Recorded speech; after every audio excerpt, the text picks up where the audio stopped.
Hey, how you doing? Welcome to another time. Welcome to another day here at the book club. It's the first time back here in the new year. We closed just before Christmas. We had a last time last year on the 18th, Sunday the 18th, the Sunday before Christmas. And we took a break, Christmas and New Year. And here we are in the second week, second Sunday of the new year after New Year's Day. I trust you all had a good holiday. You had a good time with family, friends, with yourself, and you're looking forward to a great year. You already started a great year. This is going to be a great year. You know, words in my heart is that this is going to be a no excuse year. There's just going to be so much opportunities and opportunity coming our way, and we need to harness each one of them. We need to not let anyone escape us because they're all coming for us. You know, it's our duty to make sure we harness as much as possible of the opportunities that will flood us. Right? That's all God can do for us. It's going to give us the opportunities. It's not going to harness them for us. It's up to us to harness them ourselves. So we can choose to or choose not to, right? It's our responsibility, right? That's what we call maturity. God is going to bring opportunities your way. It's up to you to harness it, right? And that's one of the reasons why we do all the things that we do, is to help you be in a place of preparation that you can harness the opportunities that God, the universe, nature brings your way, so that your life can be better. Your life can be filled. Your life can be full. Your life can be whole. You can have a happy, joyous life. That's the reason we do all that we got to do. So last year we closed with chapter 4, and we did 2/3 of chapter 4. And today we're going to close out chapter 4 by doing the remaining 1/3 of chapter 4. And that's the subtitle here is talking about you have to be able to handle the truth. You know, the whole chapter topic for chapter 4 is say what you mean what you say.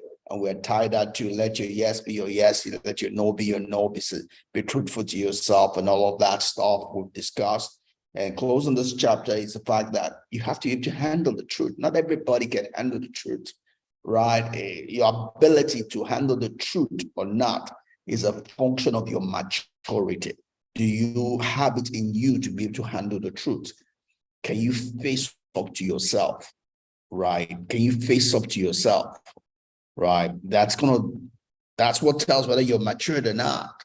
A lot of people run from the truth. They run from the mirror. They tell themselves something else. They're saying something in the mirror, but they refuse to accept it. They refuse to work in it and go about life be carrying a false idea, a false mentality, and therefore needing some substance to help them. You know, people get into alcohol, drugs, you know, and drugs come in different ways. For some, drugs is food. For some, drugs is just association, looking for someone to love them because they don't love themselves. They feel that they have to pay the price for someone to love them. You know, some is just getting busy about getting busy. They're getting busy about getting busy, not necessarily achieving anything, but they're just doing it because that's their own drug, right? So drugs come in different ways: alcohol, food, activity, you know, and all of them won't help you. It won't help you. It's running away from the truth. You gotta face the truth of life and do what it takes to do what the medicine or what it's calling for, or what its food is to get you past it. That's important. All right. I've done a lot of my pitch talk. Let's say, you know, Bethenny normally does a summary, and I think there is a summary for us in this part here. And she calls it the B SMART. Let's see if we can do that before I bring up my slide. Where's my glasses? See if my glasses is nearby. If it's not, then all right, have it here. Let me help my eyes, huh? All righty. So it talks about discretion is a better part of valor. And this on page 74 of the book. And it says, being honest and transparent does not mean spilling your guts and revealing private matters in the public 24/7. You know, when we talk about being honest, we're not talking about the fact that you should be stupid, right? You need to be able to know what, who, and where deserves what, right? So being honest is not being stupid. Being honest is not being egocentric, right? Some people feel, I'm honest, so you just talk to people anyhow. Oh, I'm honest, you abuse people. You know, I'm telling them the truth. You look ugly. You know, that's a place for discretion, right? We're not animals, right? We're not animals, right? There's a place for judgment. There's a place for discretion, right? Bethenny goes on and talks about the fact that she's a private person, you know, and she knows what she spills, where she spills it. That's pretty much, you know, the summary of this takeaway she has for us here, talking about discretion is the better part of valor. Let me bring up my slide here and we'll just shoot into it for today. Right. So I'm going to bring up a slide here. 1 second, I'll be here.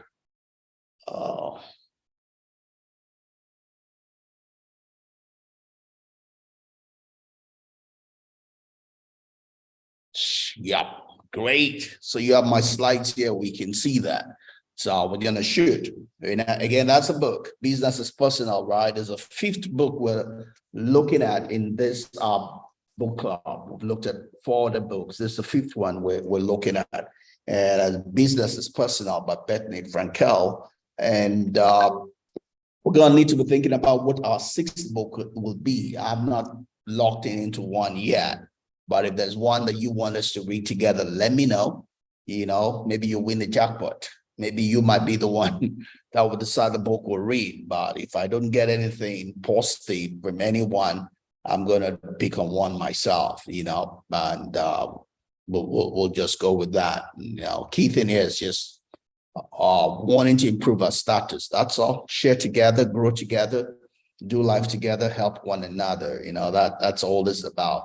Like I say, also, this is kind of selfish for me. It's my opportunity and my excuse to be able to read. I have so many books, more books than I've read, and I'm able to read within my time space. This kind of keeps me disciplined because there's a book club, I have to read it because I need to spend this time, you know, to share it with you. And I need to read for all the things that I do, right? I am a life coach. I'm a teacher, I'm a pastor, I do all of those things, right? And for me to remain sellable, for me to be able to be a blessing to other people, I need to be able to know more than they know. I mean, if I come here and talk to you and I'm just telling you what you already know, it's going to be boring, right? You only spend your time, give your time for something that will increase you, make it better.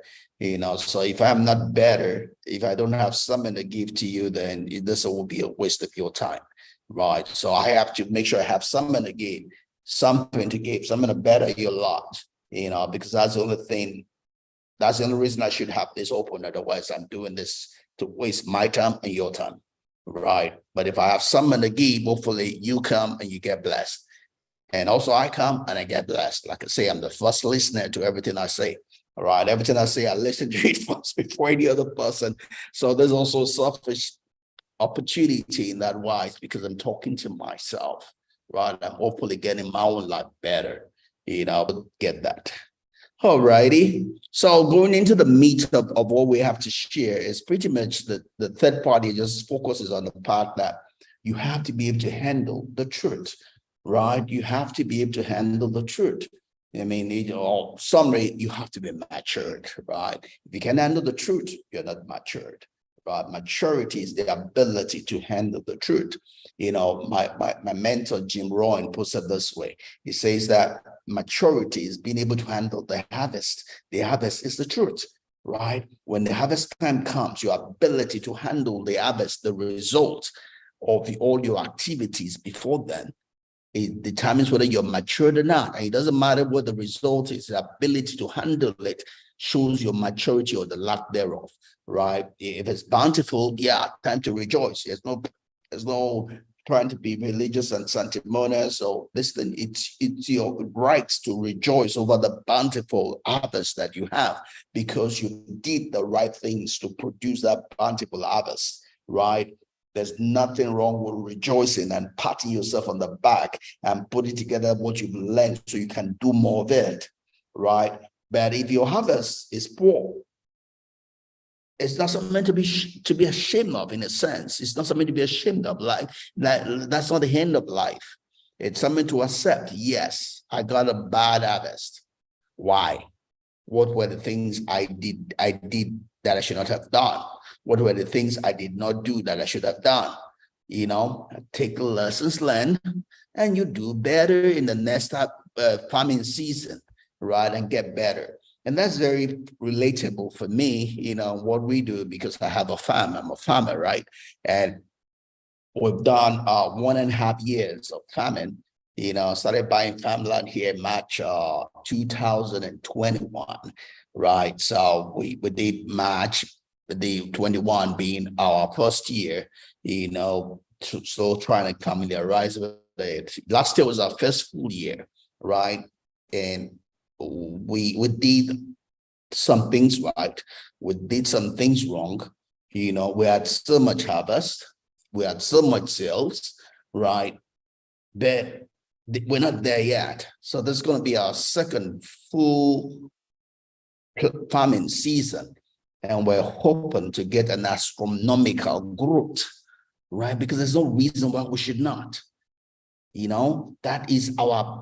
That's a positioning of our heart.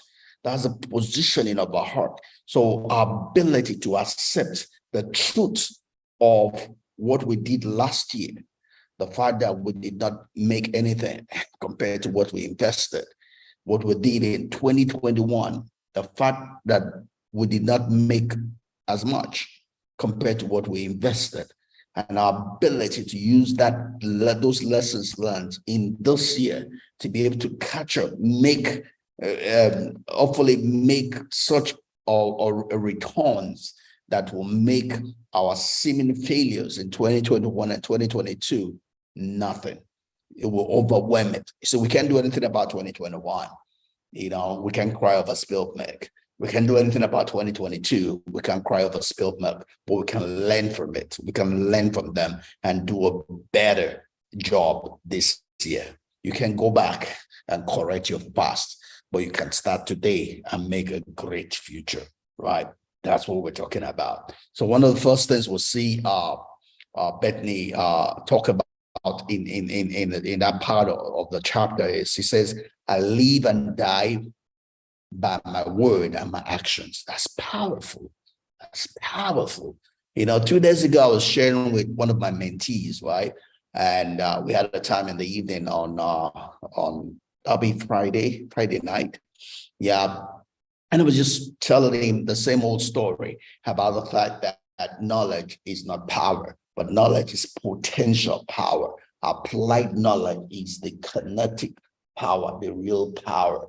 And in all that discussion, he kind of saw me talking about action. And I kind of took note of that, and that's the truth. I'm an action person, right? I just do it, because what you don't do, you don't initiate, right? I can tell you everything I'm telling you right now. If all you do is hear it and store it in your head, it's useless, right? It will not help you. Right. And again, all I'm telling you right now is not for you to feel, oh, all right. I'm not here to make you give me a name. He's a good person. He talks well. That's not what I'm here for. I'm here so that you can take action. The reason I'm doing this is to give you something that will steer you to do something in your life to make your life better. If you don't get that thing, that action to take, and you don't take that action, then this time is useless, right? This time is not to store knowledge, it's to get you to move, get you to do something, get you to move and move your life forward, right? I'm not here to fill your head up.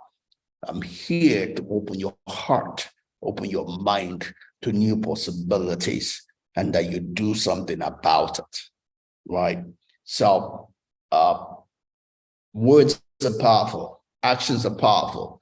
I love the way Bethenny put it there. He says, I live and die by my word and action, right? Because we all do. We all do by the words we say and the ones we don't say. The things we do and the things we don't say, right? Words run the cosmos, not intentionality. I mean, you can be intentional for all you want. Oh, I intend to farm. Oh, I intend to go to school. I intend to do business. I intend to invest. That's useless. That's like wish. Wishes are not answers. They're useless, right? It's not what you wish for. It's not what you intend. It's what you do. It's what you say. That is what makes a difference, right? So your words are powerful. Your actions are powerful. Use them. Use them. Use them. That's what runs the customers. That's what makes things happen. That's what makes things happen, right? Use them. Use them. Speak the word. Make the corrections. Talk to people. Give the instruction. Get the people moving. Get them doing something. That is how you get the cosmos. That's how you get nature. That is how you get the universe to work in your favor. That is how you get God to work in your favor, right?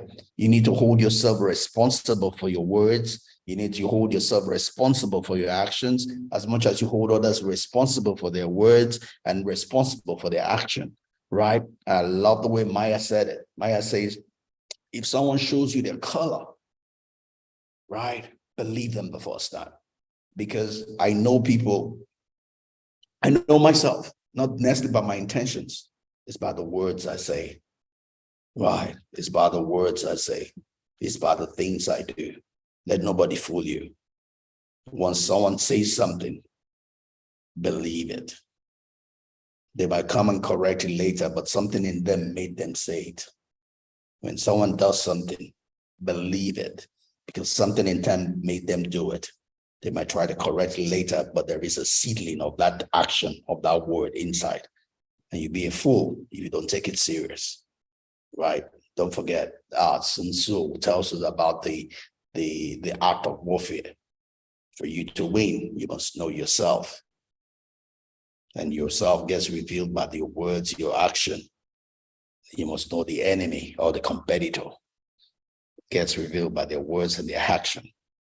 If you know the two, you're guaranteed success in every warfare. If you only know one, you're not guaranteed success in every warfare. For everyone you win, you lose. If you know neither of them, it's failure altogether, right? So take note of your words. Take note of what you do. They reveal who you are, right? And I do a lot of this personality talks, learnings, teachings, as much as I'm learning. And it's amazed me. I used to think I was square, I was what I mean is I used to think that I was strange. I probably came from another universe. But the more I did studies and got teachings and personality traits, the more I saw that I wasn't. I'm well studied. There's nothing strange about me. Whatever I do, have a lot of other people doing the same thing, right? We all have a network in my workplace. We call the quiet leaders. It's a group of introverts, right? It's built based on Susan Cain's book, Quiet, and you'll be surprised how many people look like me, how many people think like me, how many people see things the way I see it, and I get to know that as I feel the test. It's all by my words, my action. They show who I am, the way I respond to things, right? So I'm able to know who I am, right? I'm writing a series here, being the beginning of the year, and I put down some things I learned from Miles Monroe on the way to be successful in life, which is knowing your identity, knowing your assignment. Right now, because on the first one, knowing your identity, I'm trying to do some write-up on the Big Five model, which are the big five traits for personality classification. I sent out the fifth on that in that series this morning, talking about the five different traits, right? Which would be conscientiousness, agreeableness, neuroticism, openness, and the last one be extraversion. I mean, you need to know your tendencies, right? They're there. They're there. There's no use deceiving yourself, right? It's ignorance. You have tendencies. That's not to say you're a prisoner to your tendencies, but if you don't know them, you can't control them. You need to know your tendencies so you can have the right action plan to use them and not have them use you. But if you don't know them, then you can't use them because you can't work or control that which you don't understand, right? So it helps to know what your tendencies represent, what your words represent, what your actions represent. Gets to know yourself, so you know that whether left to your instincts is pushing in the part of success or not, right? Because if you don't know where it's taking you, most probably not taking you to the right place. When you know what your tendencies, your instincts left on their own way is taking you, then you can begin to then make corrections to make sure that it's not just taking you anywhere, but it's taking you to where you want to go, That's the importance of knowing your personality, right? Because if you know it, then you can use it, right? But I also think, like I say, is also know that of the people around you so that you can be able to know how to relate to them better, right? In marriage, we talk about the five love languages, right? It's also a personality description, right? That if you know the love language of your spouse or the people around you, that you know how best to relate with them the way they want to be related with, right? So, and you know that from their actions, their words, that helps you, right? So that's one way you can use it. You can use it to defend yourself also. In the workplace, have some people who are pretty much showing, I can see who they have and what they're doing and what they're saying. Yet the seeming popular word is assume good intent. And I had to tell them in one meeting, I said, hey man, there's no use deceiving myself to assume good intent when I'm already seeing a bad intent, right? I believe Meyer more than any other person, right? He says, if I see the intent, what we're talking about in this part of the book is of need to be able to handle the truth. If someone has shown you a bad intent, believe it. And that's not to say you go fight the person while you're not the pig. You don't go into the mart to fight to the pig. You're going to get dirty yourself, but get the right strategy to be able to address that person, address that thing without you getting sold, right? And that's the importance of information. When you have the information, you can plan your strategy, all right? You're not just doing things in blindfolds. When you know what you are up against, find a strategy that will help you to still be sane while addressing the insanity, right? Addressing insanity doesn't mean you need to be insane, right? It's keeping your sanity and being able to address the insanity. That's important. That's maturity, right? Everybody can be insane with insanity. A small child can do that. But maturity is the ability to address insanity without being insane, right? So, and that's the importance of being able to classify, understand the people, the things around you, so you can be able to come up with the right strategy to address them without losing yourself. Again, for Christians, I shared the other time, and Jesus Christ tells us about the fact that be wise as the serpent, but don't lose yourself. Be as gentle as a dove. The trick is being able to be gentle as a dove and wise as a serpent, right? Again, that's what James C. Collins teaches us about the tyranny of the awe and the genius of the hand is not wisdom or gentleness, is wisdom and gentleness. It's not serpent or dove, it's serpent and dove.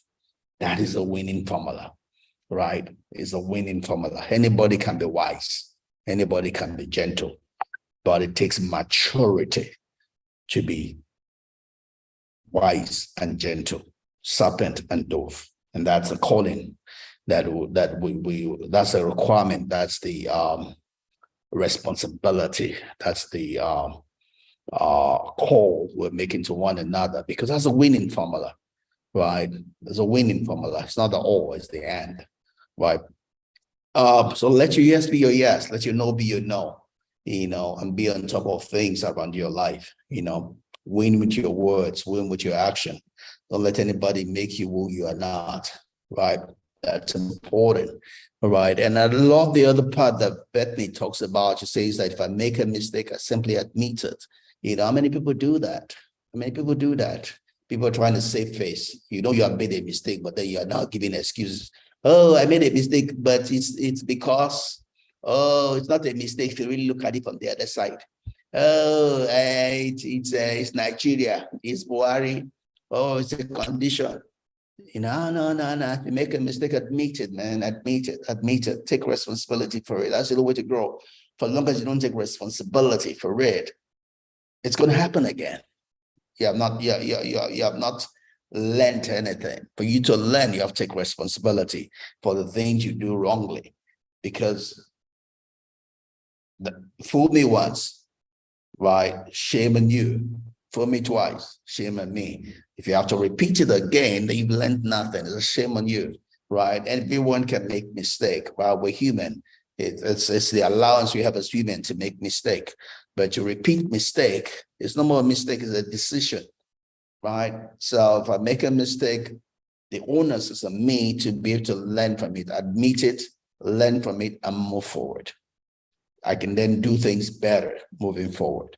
Right? But if I don't admit it, then I can't learn from it, then I'm subject to repeat it again because I learned nothing from it. I didn't accept it, and we met different people at that level. I know sometime I got a counselor who had been raped, and I said, what did you learn from the experience? First said nothing. I mean, that's stupid, dumb, right? I mean, irrespective, you need to learn something from it. There were things you didn't do right. There were signals, right? In this particular case, I had the story. I mean, this person puts herself in a compromisable position, which was easy for that to have occurred. And yet the person said, I didn't learn anything. That's stupid, right? You don't get marks for not admitting your mistakes. You get marks for admitting your mistakes and making sure that you and no one else repeats it. That's where you get your marks, right? That's where the universe rewards you. But until you admit it, the universe is against you, right? So you need to learn. Admit your mistakes, learn from it, and move forward, right? And I love this Prashant Shah talks about it, but this in regards to the stock market. It says, I have no ego in the stock market. If I make a mistake, I admit it immediately and get out fast. Admit it, learn from it, and apply it. Right? There's no you saying, oh, it's because I applied it, I did it in the morning, afternoon, that's nonsense. That's immaturity, right? It's because you're not solid, you're not balanced. Life isn't about impressing people. Life is about expressing yourself. It's not impressing people, expressing yourself from a depth of who you are. You are here to express that which God has put on the inside of you, not to impress people, right? Those that don't admit their error is because they're trying to impress, right? You're here not to impress, you're here to express. That is how you make it in life. That's how you succeed in life, right? You cannot win against the truth. We can only win with the truth. You can only win on the side of the truth. Anything working against the truth, you will not succeed. Life is done by walking with the truth, not against the truth, right? So I love Bethenny there saying also that I don't tell lies to make people feel happy or myself look good. Why? You can only win along with the truth. I repeated that twice. Huh? So I'm just gonna go ahead and erase it here. You see, I make mistakes also, right? You can only win along with the truth. You can't win against the truth, right? So let's not use making people feel happy in their mistake, right? Or making yourself look good. We're here to express, not impress, right? But we do it with love, obviously. We do it with love. We don't do it senselessly. You do it with love, but you still have to get it done, right? And she goes on and talks about transparency and honesty being in our DNA, and that has been the reason for our success. And that's important, as we read through all the books we've read, we'll let read believe it, we saw, what's the name again? It's not still coming to my head, but she would believe it. A billionaire, and she said authenticity had made a difference for her. Same thing I've read about Oprah Winfrey talking about that all the money she's made is because she decided to be authentic. And if she had known earlier, she would have been authentic much earlier, but she's made a whole lot of money by just being herself, being authentic, right?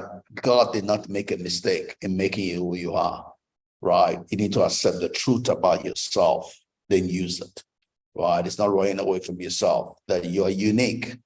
You are an individual, you are unique, and your originality comes from your uniqueness, your authentic person, right? And Oprah Winfrey talks about to be authentic is the highest form of praise, right? To be authentic is telling God you appreciate the person he has made, right? So it's the highest form of praise, and you're fulfilling your mission, your purpose on the earth when you're authentic, right? When you accept who you are, right? And your whole life becomes a prayer of thanksgiving when you live the life you have been given, not seeking a life that is not yours, right? When you live the life you have been given, the universe supports you, because the universe supports the truth. God supports the truth. The cosmos supports the truth. Nature supports the truth, right? That's your winning formula. It's knowing you and living you, right? So you got to say what you mean, and it's a two-way, right? You have to be honest with others, and you have got to be honest with yourself also, right? If you're not honest with yourself, you can't be honest with others, right? It all starts from home. It all starts from you. And it's not like, again, it's not being cocky. Everything we're talking about, you need to do it out of love, right? Not to pull anybody down, but to help people, to make lives better by an expression of who you are, right? So honesty is a personal, it's not just honesty in our personal life here, it's honesty in every area of our life. Like I gotta say all the time, I'm a spirit and we're all spirit beings, right? We can't really differentiate between the different areas of our life. You can be one person in church, another person in school, another person in this, another person in that. I'm the same person, right? If you meet me in my office, I'm the same person. Meet me at home, I'm the same person. Meet me in church, I'm the same person. Meet me on WhatsApp, I'm the same person, right? Obviously, I respect those different places, but it's not that I change my personality, right? I joke a lot with my friends. When I'm with my friends on WhatsApp, I joke a lot, but they know who I am. They know my boundaries, right? They know I'm a teacher, they know I'm a pastor, they know the things I can do and not do. That doesn't stop me from joking with them also, right? I don't go there and try to prove that I'm this or that, all that I am by the grace of God, right? And but you need to be sincere with yourself. You need to be honest wherever you find yourself, right? That's what's called the call integrity, right? No one wants to do business with a faker, right? I love the closing words here with Bethenny. She says, I believe that how you talk into something and how you work out of it should be the same every time. It should be honest, forthright, and dignified, right? Let our words and our actions be honest, forthright, and dignified, right? That's a winning formula. Let our works, our words, our actions be honest, forthright, and dignified. Amen. So that's the end of chapter 4. We close chapter 4. Next week we'll go on to chapter 5. Chapter 5's title is Stay 5 Steps Ahead, being ahead of the game. That's what the chapter 5 is. And let me look at how many subtitles we have. It talks about thinking ahead. I'll drink to that maybe. Talks about shutting it down. And the big picture is made up of small details. I love that. So pretty much 3 subheadings there. We'll see how much we can do. We'll probably take it in 2 or 3 weeks, just so we can get the fullness of the substance from it. So thank you. I hope you got something from what the time we spent together. I hope you got blessed. I did get blessed talking to myself. So we're going to shut this down right now. I'll be back here next Sunday, God willing. God bless you. Thanks for spending this time with me. All right. Bye-bye. Again, feel free if you have any question, anything to add, subtract, meet me on Facebook. I do have a group for this, but you can also meet me on my main page. I'm on LinkedIn also with this. I'm on Twitter with this. I'm on my personal blogging site, right, uncleakin.com. Feel free anywhere you meet me. If there's anything you want to ask, you need something to be expatiated, let me know. And together we can share and help one another. All right. Till then, God bless you.